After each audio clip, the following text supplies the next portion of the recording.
আজকে দেখলাম তারপরও বাবার হাতে মেয়ে ধর্ষিতা বা মেয়ে 23 সাল থেকে শুরু করেছে, বাবা মা মরে যাওয়ার পর জন্মদাতা বাবা মেয়েকে ভোগ করে আসতেছে। গতকালকে বা মেয়েটা সুযোগ বুঝে চিন্তা করছে আমি তো জাহান্নামে যাব, একটা ওয়াজ শুনতে শুনতে ওনার স্বীকারোক্তি দিচ্ছে যে আমি জিনার ব্যভিচারের একটা ওয়াজ, আর সেই ওয়াজটা খাটতে খাটতে পড়ছে আমারই ওয়াজ। আমি দেখলাম গবেষণা এত একটা আমি জিনার একটা ওয়াজ করেছি, জিনার পরিমাণ, শাস্তির বিধান, যুবক যুবতীর শাস্তির বিধান, আর ঠিক এই ওয়াজটাই শোনা পর আজকে একটু আগে দেখে আসলাম, আমি আশ্চর্য, আমি আমার জীবনটা ধন্য আমি মনে করি। দেখলাম ওই সন্তানকে ভোগ করার কারণে মেয়ে চিন্তা করছে আমি তো জাহান্নামী হয়ে যাব। এই নরপশু বাবাকে খুন করেছি। পৃথিবীর মধ্যে কত বড় নিকৃষ্ট বাবা, নিজের মেয়েও তার হাতে নিরাপত্তা নাই, মেয়ে তো দূরের কথা, নাতি নিরাপত্তা নাই। কারণ আমার সমাজ, আমার জাতি কুকুরের চাইতে খারাপ হয়ে গেছে। যেটা বলেন ঠিক কিনা? এর একটাই কারণ হলো পর্দা নাই। নামাজ যেমন ফরজ, পর্দাও ফরজ। যেটা বলেন ঠিক কিনা? এই কথা বলেন না কেন? পর্দা করছে বেহায়ে পানা বিয়াদব মেয়েরা, তার পেট খালি পিঠ খালি, আর এমন ডিজিটাল বুরকা পড়ছে যার বডি ফিটনেস সব মার করা যায়। আরে এগুলো চাইতে ল্যাংটা হয়ে যা ভালো। এখন যে ডিজিটাল বুরকা বাইর হয়েছে, এগুলো পরিধান করা চাইতে উলঙ্গ অবস্থায় চলা ভালো। যেটা বলেন ঠিক কিনা? এমন বুরকা পরবে তোমার পেট পিঠ বুক কোনো কিছু দেখা যাবে না, আইডিয়া করা যাবে না। কিন্তু এমন বুরকা পরেছে টাইট, আহা, কোথায় কত মাপ, কত ইঞ্চি, সব যুবকরা আইডিয়া করে ফেলে। যেটা বলেন ঠিক কি না? কি যে অবস্থা সমাজে! কথা বলতে গেলে অনেক কথা বলা লাগে। আর আমি আপনাদের ভাই, কষ্ট হচ্ছে আপনাদের? কষ্ট হচ্ছে? কষ্ট হয়। আমার ওয়াজ যতগুলো দেখবেন বাংলাদেশে ব্যতিক্রম রুহুল আমিন সিদ্দিকী, কারণ কাউকে ডর দিয়া ওয়াজ করে না, কারো তেল মেরে ওয়াজ রুহুল আমিন সিদ্দিকী করে না। সিদ্দিকীর ওয়াজ পৃথিবীতে যতদিন ওয়াজের ময়দানে আসছে, কাউকে তেল মেরে পাম দিয়ে ওয়াজ করা জীবনে শিখি নাই। আমার কণ্ঠস্বর এভাবেই চলবে যতদিন বেঁচে আছি। হয়তো দেখবেন একদিন কয়েকবার আক্রমণ হয়েছে আমার উপরে, আক্রান্ত হয়েছি। গতবারও মেরে ফেলতে চেয়েছে, এবছরও আমাকে অনেক জানা হাসপাতালে বন্ধু ভর্তি করেছে শুধু হক কথা বলার কারণে। আমাকে বলছে হুজুর আপনি ওয়াজ করলেন কেন, আমাদের ক্ষতি করলেন।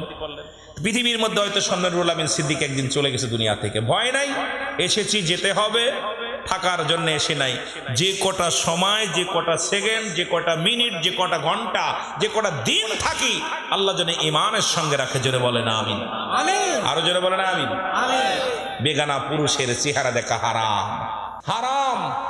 এখন আপনি বেগানা নারী নিয়ে চাকরি করতেছেন, অনেক মৌলানা, অনেক তাফসীর কারক বেগানা নারীর সঙ্গে চাকরি করে, বেগানা পুরুষের সঙ্গে চাকরি করে। ওটা কি তোমার বউ? বয়া বয়া চা খাও, বয়া বয়া আড্ডা মারো, অফিসে বয়া বয়া গল্প করো, পাইছো কোথায়? কোন ফতোয়ায় পেয়েছো? আমার ভাইয়েরা, আমার বন্ধুরা, আমার গভীর মনোযোগ। বেগানা নারীর চেহারা দেখা হারাম, বেগানা পুরুষের চেহারা দেখা হারাম। নামাজ ছেড়ে দেয়া কবিরা গুনাহ হারাম, মিথ্যা বলা মহাপাপ, মুসলমান শুনে নেন হারাম। এত গুনাহ করেছেন, গুনাহগুলো মাফের দরকার আছে কি না? গুনাহ কি মাফ করাইতে চান? আওয়াজ নেই, মনে হয় সব গুনাহ নিয়ে কবরে যাচ্ছেন। যেতে চাননি? মাফ করাই নিতে চান না? যেটা বলেন মাফ করাই নিতে চান না? হে রব্বি করিম, আমাদেরকে মাফ করে দিও। গুনাহগুলো যদি মাফ করাইতে চাও, আল্লামা কুতুবী রাহমাতুল্লাহ বয়ান করে, দুনিয়ার মানুষ শোনো, পৃথিবীর মধ্যে যদি কোথাও জান্নাতের বাগান শুনতে পাও, জান্নাতের বাগান শুনতে পাও, ওই বাগানটা আঁকড়ে ধরবা। আঁকড়ে ধরিয়া কবরের ভয়, জাহান্নামের ভয়, জীবনের শেষ চিন্তা করিয়া যদি কোনো ব্যক্তি খাস তওবা করে আল্লাহ বলে ডাক দেয়, আমার রব্বি কারীম জীবনের সব গুনাহগুলো চিরতরে মাফ করে দিবে। জোরে বলেন মারহাবা। গুনাহ মাফ। আল্লামা কুতুবী রাহমাতুল্লাহ বয়ান করে, গুনাহ মাফের একটা জায়গা আছে, সেই জায়গাটা হলো রিয়াজুল জান্নাহ, বেহেশতের বাগানে যে বসে গেছেন, এখান থেকে তওবা করবেন যে আল্লাহ কত পাপ করেছি রব্বে কারীম, তো জানি না যে কোনো মুহূর্তে মারা যেতে পারি। কত মানুষ রাত্রে শুয়ে আছে আর সকালে উঠে নাই, ছেলে ডাকতেছে, বিবি ডাকতেছে, আর ঘুম ভাঙে নাই। অমন ঘুমায় না রে, নাম জপ মনা, একদিন ঘুমাইবি রে মন, কবর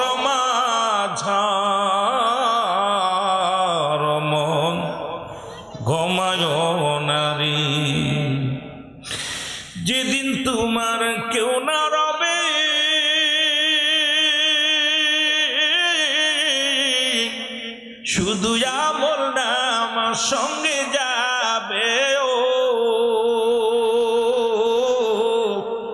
সময় থাকতে খোদা চেনো তুমি সময় থাকতে খোদা চেনো করোনায় অবহেলা অমন ঘুমায় না রে অমন ঘুমায় না আরে নাম জপমনা একদিন ঘুমাইবি রে মন কবর মাঝার মন এ ভাইরা আমার বন্ধুরা আমার যেহেতু মানুষের মৃত্যু হয় দুইটা টাইমে হয় মৃত্যু হয় দিনের বেলা না হয় রাতের বেলা দিন শুরু করেছি মৃত্যুবরণ করি নাই রাত শুরু করেছি মৃত্যুবরণ করি নাই আমি আপনাদেরকে একটা সুযোগ আমরা পেয়ে গেছি যেহেতু কিয়ামত পর্যন্ত আর কোন নবী আসবে না কিয়ামত পর্যন্ত নবীদের দরজা বন্ধ কিয়ামত পর্যন্ত তওবার দরজা খোলা সবাই তওবা করেন আস্তাগফিরুল্লাহ রব্বি মিন কুল্লি যামবি আতুবু ইলাইহি লা হাওলা ওয়ালা কুওয়াতা ইল্লা বিল্লাহিল আলিয়্যিল আযীম লা ইলাহা ইল্লাল্লাহু মুহাম্মাদুর রাসূলুল্লাহ আশহাদু আল্লা ইলাহা ইল্লাল্লাহু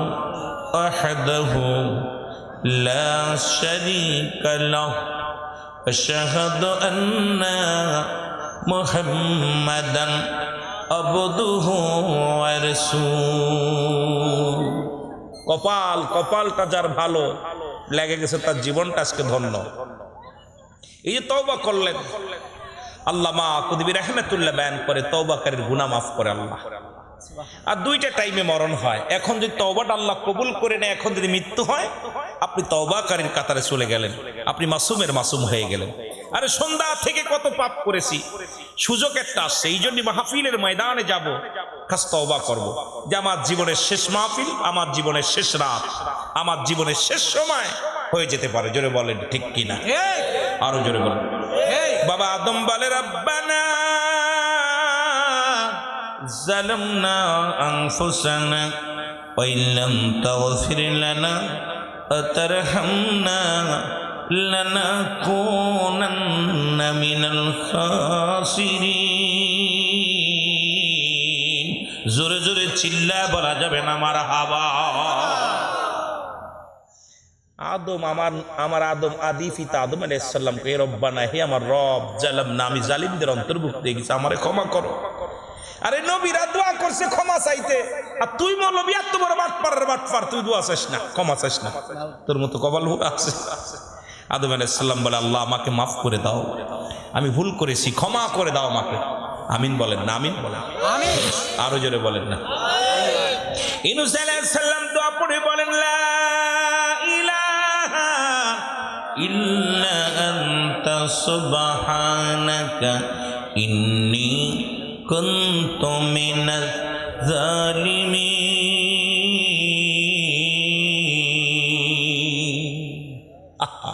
ইউনূস আলাইহিস সালাম দোয়া করে আল্লাহ আমিও তো জালিমদের অন্তর্ভুক্ত আমার ক্ষমা করে দাও আমরা কি এখন পাপের মধ্যে আছি কিনা আছি এই কে পাপ করেন না একটু হাত তুলেন দিয়ে আমার পাপ নাই আমাদের দেশে এক মন্ত্রী ছিল কয় মাশাআল্লাহ আমি কোনো পাপ করিনি আমি কত বড় বাটফার আমি গত 3-4 দিন আগে থেকে উনি বক্তৃতা দিচ্ছে যে আমি কোনো পাপ করি নাই আমি দোয়া করব না তওবা করতে আমি কোন আমার পাপ করি নাই কোন আমি কত বড় বিয়াদব আরে নবীরা পাপের ভয়ে কাঁদছে কখন কোন ভুল করে ফেলেছি থরথর করে কেঁপেছে রব্বে কারীমের কাছে ক্ষমা চেয়েছে আর ও এত বড় গাদ্দার এত বড় বিয়াদব এত বড় খাটাস ও কয় আমি কোনো পাপ করি নাই নাউজুবিল্লাহ কইতে আপনারা তো সবাই যারা মিডিয়া চালান তারা তো ভালো জানেন, আমি কারোর নাম বলতে চাই না, কারোর গিবাত করতে চাই না। বড় কষ্ট যেই সমস্ত খাটাসগুলো নাকি আমাদের জাতির বড় বড় নেতা, আমাদেরকে নেতৃত্ব দিছে খাটাসগুলো, আর সেই খাটাসগুলো বলে পাপ করে নাই। এই কথা জাতিকে যখন বলে জাতির সামনে হাস্যকর, সবচেয়ে লজ্জাজনক। এতে ইবলিসকেও হার মানবে, ওনার কার্যকলাপ যা দেখলাম ইবলিসকেও হার মানবে। মুখে দাঁড়িয়ে নাই, আবার মুখে দাঁড়িয়ে নাই, রাসূলের সুন্নাত মুখের মধ্যে নাই। ওই কেমনে বড় বিয়াদব যার ভিতরে রাসূলের সুন্নাত পর্যন্ত নাই, সে যদি কয় আমি কোনো পাপ করি নাই, এর মতো বিয়াদব আর দুনিয়া আছে রে ভাই? কথা কয় না কেন? চিন্তা করলাম ঈদেরকে আল্লাহ কি দিয়ে বানাইছে আল্লাহই ভালো জানে। রাসূলের সুন্নাত, দাইমি সুন্নাত এটা নাই। আমার দেশের একটা প্রবাদ ছিল যে নামাজ পড়িয়েন না পড়ি ইমান ঠিক আছে। কি ভাই, এইটা প্রবাদ আছে না আমাদের গ্রামে একটা প্রবাদ, নামাজ পড়িয়েন না পড়ি ইমান ঠিক আছে। যে নামাজ পড়ে না তার ইমান হলো, তো ইমান ঠিক থাকে কেমনে? ইমান ঠিক আছে, ওর নাম হলো ইমানউদ্দিন, ইমানউদ্দিন মোল্লা, ইমানউদ্দিন বিশ্বাস, ইমানউদ্দিন শেখ, ইমানউদ্দিন জুয়াদ্দার যদি হয় তাহলে ইমান ঠিক আছে, তোর নাম ঠিক আছে।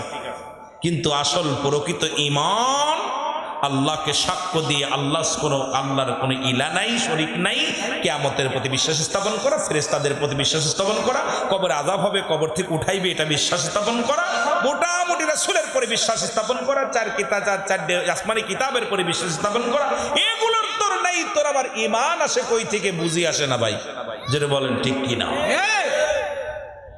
এ দরদি ভাইরা আমার, বন্ধুরা আমার, গভীর মনোযোগ।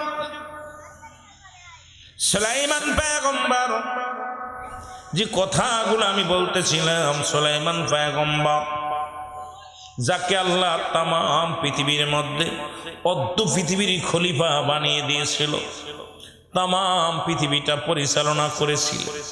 আল্লাহ তাকে একটা মুজিজার সিয়ার দান করেছিল, যার উপরে ভর দিয়া তামাম পৃথিবী ঘুইরা ঘুইরা দেখতো। পেট্রোল লাগতো না, ডিজেল লাগতো না, শুধু হুকুম দিত যা, সঙ্গে সঙ্গে রওনা হয়ে যেত। পয়গম্বর সুলাইমান রব্বি কারীম এত পাওয়ার, এত ক্ষমতা তারে দিয়েছিল, তাকে আল্লাহ দুনিয়া থেকে নিয়ে গেছে। মুসলমান শুনে নাও, আর একজন বাদশা জুলকারনাইন। মুসলমানদের মধ্যে দুজন প্রতাপশালী বাদশা, তাদের মধ্যে একজন প্রতাপশালী বাদশা জুলকারনাইন। আল্লাহ তার 1600 বছর হায়াত দান করেছিল দুনিয়ার মধ্যে। একটা মুজিজার ঘোড়া দান করেছিল, যার মধ্যে একটা কদম পা 12,000 মাইল অতিক্রম করত। বাদশা জুলকারনাইন লম্বা ছিল 48 হাত লম্বা। এই পৃথিবীর মধ্য থেকে তিনিও বিদায় হয়ে গেছে। কাফেরদের মধ্যে দুজন, আজকে যারা শুনে নাও ফিলিস্তিনে আক্রমণ করো, ভারতের মধ্যে যারা আজকে মুসলমানদের আক্রমণ করো, ফিলিস্তিনের জমিনে যারা মুসলমানদের আক্রমণ করো, শুনে নাও কাফেরদের মধ্যে রব্বে কারীম দুজনকে বাদশাহী দান করেছিল, যাদের মধ্যে একজন হলো বাদশাহ মুসলমান শোনো, ফিরাউন বা নমরুদ বাদশাহ। 2 নাম্বার হলো বাদশাহ মুসলমান, শুনে নাও। এই ফিরাউন ছিল তরমুজ বেচা ব্যাপারী, এই ফিরাউন ছিল দারোয়ান, এই ফিরাউন ছিল জুতায় কালি করত। এই দুনিয়া থেকে রব্বে কারীম এত মর্যাদা, এত দাম তারে দিয়েছিল, কিন্তু তাকে আল্লাহ দুনিয়া থেকে নিয়ে গেছে। আর একজন ছিল বাদশাহ বুকতা নসর, যিনি পৃথিবীর মধ্যে বড় প্রতাপশালী জিনাকারী ছিল। এই পৃথিবীর মধ্যে আল্লাহ রাব্বুল আলামিন দুজন মুসলমান, দুজন কাফেরদের পৃথিবীর মধ্যে বাদশাহী দান করেছিল গো। আল্লাহ তাদের নিয়ে গেছে। পৃথিবীর মধ্যে কত সফল বাদশা ছিল, 40 বছর গাদ্দাফি 42 বছর ক্ষমতার মধ্যে ছিল, তার জুতার মালা গলায় দিয়ে বাইর করেছে। মুসলমান বাদশা সাদ্দাম এই পৃথিবীর মধ্যে কত বাদশাহী করেছিল, কত ইনা দাপট দেখাইছিল। ইরাকের প্রেসিডেন্ট যিনি ছিলেন, তিনি জনগণকে শুধু খাওয়াইতেন, ফ্রি খাওয়াইতেন, ফ্রি ঘুম পাড়াইতেন, তাকেও এই দুনিয়া থেকে লাঞ্ছিত করে দেওয়া হয়েছে। সুতরাং পৃথিবীর মধ্যে টাকা, ধন সম্পদ, বাড়ি গাড়ির যতই তুমি জমিদারি করো না কেন, রব্বে কারীমের গোলামি যদি না করে যাও, এই দুনিয়া থেকেও লাঞ্ছিত হবা, পরপারও লাঞ্ছিত হবা। জোরে জোরে চিল্লা বলা যাবে না, ঠিক কিনা? রব্বে কারীমের গোলামি যদি না করতে পারো, জীবনটা বিফলে। আমার ভাইরা, আমার বন্ধুরা আমার, কারণ সবাই চিন্তা করে আমাদের রুহুল আমিন, আমাদের রুহুল আমিন আসলে যদিও আপনাদের রুহুল আমিন অনেক সময় 6 মাস 1 বছরের ভিতর বাড়িতে আসতে পারি না, বাড়ির চেহারা দেখতে পারি না। যদি এসি এই চট্টগ্রাম সফর শেষ করে এসেছি আপনাদের মাঝে, আগামীকাল নাটোর, তারপরের দিন ব্রাহ্মণবাড়িয়া, তারপরের দিন আপনার ওইদিকে সব এমন এমন দূরে প্রোগ্রাম, অনেক দূরত্ব প্রোগ্রাম। এটা আমার ফকর নয়, আমার অহংকার নয়, আপনাদের দোয়া। যেই দোয়া ছিল বিলে দেশ বিদেশের ভাত এই গোলামে খেয়েছেন, দেশ বিদেশের আবহাওয়ায় গোলামের নসিবে জুটেছে। আপনাদের দোয়া, আপনাদের ভালোবাসা ছিল বিলে। সকলে বলুন আমিন। আমিন। যারা শুয়ে আছে উঠাই দেন, বাড়ি চলে যাক, দরকার নাই। উঠাই দেন, দূরে বাড়ি চলে যাক। যাও আব্বা, বাড়ি চলে যাও, বাড়ি যাও, ঘুমায় আসো একটু। ও মন ঘুমায় না রে,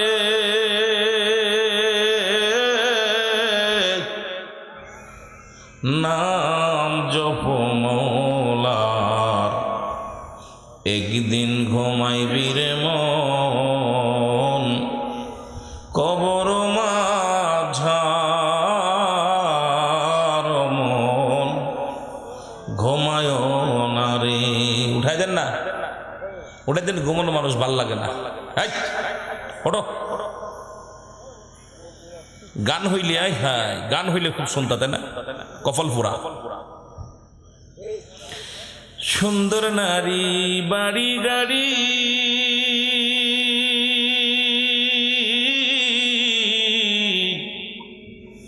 সপাইয়া খোদারে বললি, কোন দিন যেন এসে যাবে কবরের ডাক, মন ঘুমায় না রে, মন ঘুমায় না রে, নাম জপ মৌলার, একদিন ঘুমাইবি রে মন কবর মাঝার, মন ঘুমায় না রে। আমার ছেলে দেখলেন গত রাত্রে আমার সাথে মাহফিলে গেছে, সারা রাত জেগেছে। ফজরের নামাজের সময় 2 বার বেটা উঠছে, বাবা দে, আমার আগে উঠছে, অজু করছে। আমি আব্বু অজু করছে? জি। আমি কিছু আব্বু যাবা মসজিদ যাবো? আমাকে না আব্বু, আমার তো ভালো লাগছে না, আমি বাড়ি পড়ি। মসজিদে চলে গেছে। আমার ভাইয়েরা সলাত আদায় করে আবার আমি আজকে বললাম বাজান যাওয়ার দরকার নেই। এই জন্যে আমাদের গাছটা ভালো দরকার। আমি আমার এমন মায়ের সন্তান, আমি আগেই বলেছি তো এবারই পিছিয়ে আমার মামা, আমি এমন একটা মায়ের জন্ম নিয়েছি, আমি এমন একটা মায়ের সন্তান, আমরা নামাজ কাজা দিলে আমাদের সামনে ভাত আসে না। নামাজে না গেলে আমার আম্মা জান রান্না করে বলছে, বাবা ভাত রান্না করেছি, খুলে খাও, বেড়ে দিতে পারবো না, কারণ খোদার কাছে আমার জবাব দিতে হবে। যেহেতু আল্লাহ রাব্বুল আলামিন বান্দাকে বানিয়েছে, সমস্ত মাকলুকাতকে খাওয়ায়, তুমি ওই রকম একটা মাকলুকাত হিসেবে খাইতে পারো, তবে আমি তোমাকে ভাত বেড়ে দিতে পারবো না।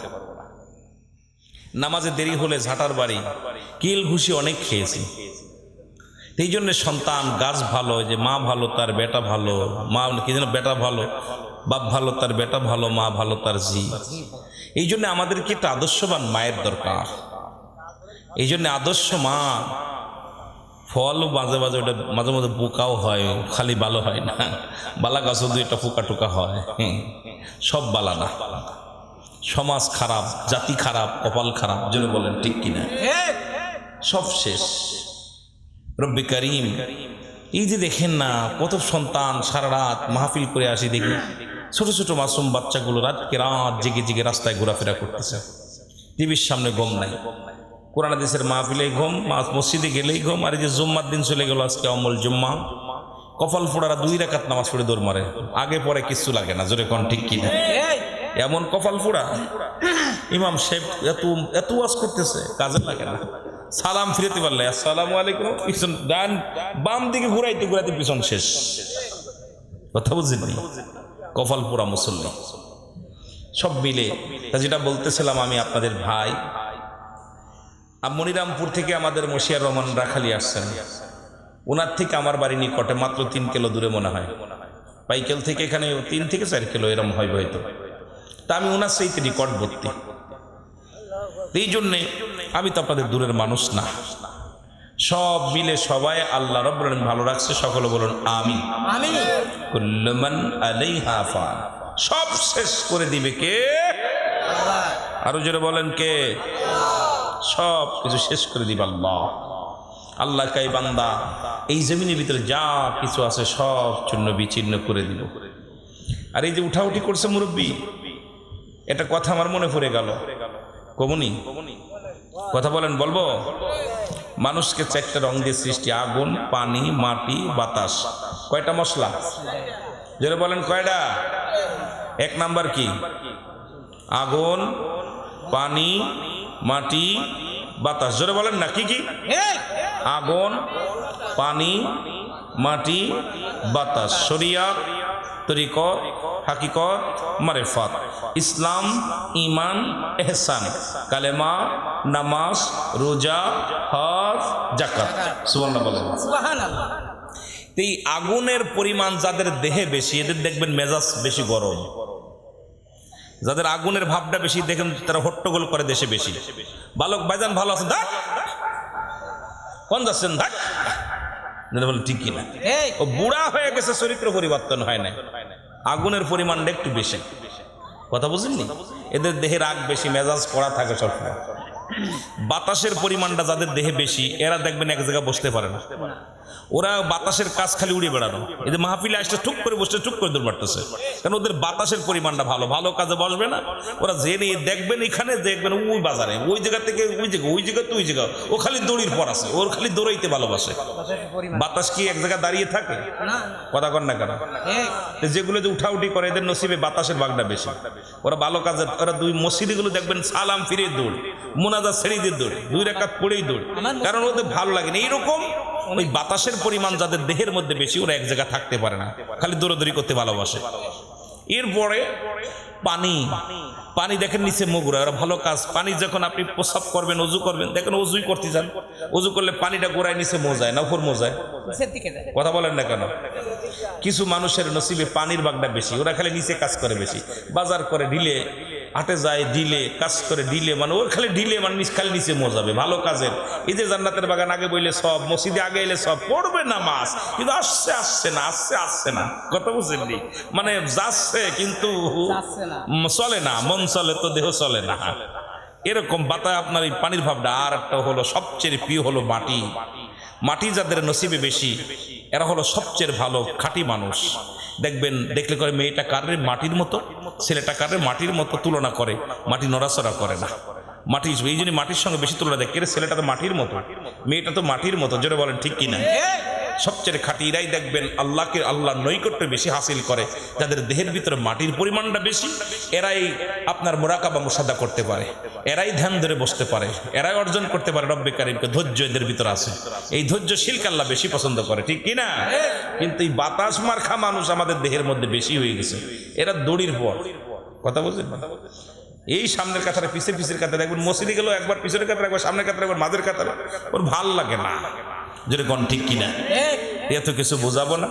আর একটা হলো 3টা সূরত দিছে আল্লাহ রাব্বুল আলামিন মাস্টার ইবলিসকে। নাম্বার 1 কিয়ামত পর্যন্ত হায়া, মানুষের লোমে লোমে প্রবেশ করবে।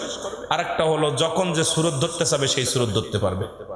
তো মাস্টার ইবলিসের সূরত ধরে আপনাকে এখান থেকে বেশিরভাগ বিড়ির নেশা লাগাই দেবে, চার নেশা লাগাই দেবে, গমের নেশা লাগাই দেবে, দিয়ে এখান থেকে সূরত ধরে বন্ধু বানাবে। দোস্ত আয় একটু ঘুরে আসি, হাওয়া খেয়ে আসি, কারণ এখানে বসলে প্রতিটা নিঃশ্বাসে গুনাহ মাফ হচ্ছে। এটা রিয়াজুল জান্নাহ, বেহেশতের বাগান। এই বেহেশতের বাগানে আপনি যতক্ষণ তো বসে আছেন, গুনাহ থেকে মারহুম হয়ে গেছেন, আপনি জান্নাতি বাগানে। এখানে যদি মৃত্যু হয়ে যায়, আপনার জীবনটা ধন্য। সুবহানাল্লাহ বলেন না? আর একটু জোরে বলেন না? নিয়ত করেন যে আল্লাহ আমার মরণ দিলে জান্নাতের বাগানে দিও। আল্লাহ আমরা তো জান্নাত শুনেছি, দেখি নাই। দুনিয়ার জান্নাত আলেম ওলামা বলছে রিয়াজুল জান্নাহ, বেহেশতের বাগান। বেহেশতের বাগে হলো বেহেশত, তারপর হলো বাগান। তা বেহেশতের বাগানে কি জাহান্নামীরা আইবো না জান্নাতীরা আইবো? জাহান্নামীরা বাজার দিয়ে ঘুরতেছে, ওরা আইবো তাবারক খাওয়ার সময়। জোরে বলেন ঠিক কিনা? জাহান্নামীরাও আইবো কোন দিন? ওই জান্নাতের দিন কিয়ামত হইব, ঈসা আলাইহিস সালাম সিংহায় ফুঁক দিব, সব দৌড়ইব। তো একটু পরে যখন কিয়াম হইব, কিছু কিছু মানুষ দৌড়ইব। জোরে বলেন ঠিক কিনা? এইরকম দূরদূরের দরকার নেই। আল্লাহ আমাদের কবুল করুক। সবাই জান্নাতের বাগানে যাদের নসিবে লেখা আছে আল্লাহ সবাইকে যেন এই জান্নাতের বাগান নসিব করে। সকল বলুন আমিন। মহব্বতের সঙ্গে দুরূদ শরীফ পড়ুন। আল্লাহুম্মা সাইয়্যিদিনা মাওলানা মুহাম্মদ ওয়া আলা আলি সাইয়্যিদিনা মাওলানা মুহাম্মদ। এ দরদি বন্ধুরা, আমার দিলের কান্ডা লাগায় শোনো। রিয়াজুল জান্নাত বেহেশতের বাগানে বান্দা যখন রওনা হয়ে যায়, প্রতিটা কদমে কদমে রব্বুল আলামিন বান্দার জীবনের সগীরা গুনাহগুলো মাফ করে দেয়। জোরে বলেন মারহাবা। মারহাবা। কি গুনাহ মাফ? যারা বাড়ি থেকে নিয়ত করে শুধু আসছেন, এরা জুবাইর মাহফিলে যাব। কোথায় যাব? জান্নাতের বাগানে যাব। সিদ্দিকী সাহেবের মাহফিলে যাব। কোথায় যাব? আপনার বিনোদপুর মাহফিলে যাব। নিয়ত করেছেন একটা, বাড়ির থেকে শুধু রওনা দেওয়ার সঙ্গে সঙ্গে প্রতিটা কদমে কদমে আল্লাহ সগীরা গুনাহ মাফ করে দিয়েছে। সুবহানাল্লাহ। আরো জোরে বলেন না। সুবহানাল্লাহ। তাহলে লাভ না লস? লাভ। গানের দলে গেলে, গানের গান শুনতে গেলে, বাজনা শুনতে গেলে, বাজার করতে গেলে এরকম সব হইব? শুধু নিয়ত করে বাইরে হয়েছেন যে আল্লাহ আমি অমুক মাহফিলে যাব। প্রতিটা কদমে কদমে সগীরা গুনাহ মাফ। বান্দা সগীরা গুনাহ, আমরা শুধু সগীরা গুনাহ করি নাই, পদে পদে করছি কবিরা গুনাহ। নামাজ ছেড়ে দিয়া কবিরা গুনাহ। এখন নামাজের ওয়াজ যদি করি বক্তা ভালা না, নামাজের ওয়াজ করলি শ্রোতার কাছে সবচেয়ে বেশি কষ্ট লাগে। এক ওয়াক্ত নামাজ কাজা দিলে 80 খুতবা পরিমাণ জাহান্নাম, যার এক খুতবা পরিমাণ হলো 2,88,00,000 বছর জাহান্নাম। আপনার আমার জীবন থেকে কত নামাজ ছুটে গেল। এক ওয়াক্ত নামাজ যদি ছুটে যায়, এই হিসাবটা যদি রব্বে কারিম ধরে, জাহান্নাম ছাড়া কোনো গতি নেই। জোরে বলেন ঠিক কিনা? সালাত এক ওয়াক্ত নামাজ ছুটে গেলে, ছেড়ে দিলে, কাজা গেলে কাজা, 2,88,00,000 বছর হলো এক খুতবা পরিমাণ। এই পরিমাণ 80 খুতবা পরিমাণ জাহান্নাম। কত খুতবা? জোরে বলেন না, কত খুতবা? ক্যালকুলেটর লাগবো? কয় না? 2,88,00,000 বছর হলো এক খুতবা পরিমাণ। আরো 79 খুতবা আছে। এখন কত কত কোটি হইব? অনেক। কত কয় না? ফজর পড়ছেন নি? জোহর পড়ছেন? আসর পড়ছেন? মাগরিব পড়ছেন? ঈশা পড়ছেন? মাশাআল্লাহ মুসলমান।